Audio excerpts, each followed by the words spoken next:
qui est né en 1945, a passé son enfance à Paris, puis à Issoire. Décoré de l'Ordre du Mérite en 2010, il écrit sa première chanson à 12 ans. Vers 14 ans, il intègre quelques orchestres locaux en tant que chanteur. À 16 ans, il s'émancipe tout en travaillant à l'usine.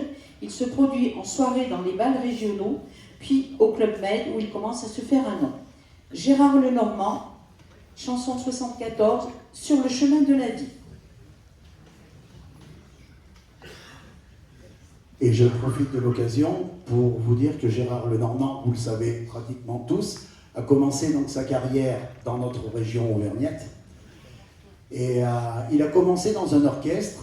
Cet orchestre, c'était l'orchestre de Lucien Gibord. Et Lucien Gibord, donc, était un cousin par alliance de mon grand-père paternel. Voilà. Pour ceux qui l'ont connu, Fonsou. Alors, c'est pas pour ça que j'ai fait de l'accordéon par la suite, et que ça fait un peu plus de 40 ans maintenant que j'en fais, mais c'est vrai qu'on avait des accordéonistes dans la famille. Pour ceux qui étaient sur le bassin, qui ont connu José Cravino, par exemple, José Cravino, la femme de José, était la sœur de la première femme de Lucien Gibord. Vous voyez, à cette époque, les musiciens s'entendaient bien. Je ne finis pas mes phrases, hein, quand vous les finirez pour moi.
Devenant le tube de l'été 71,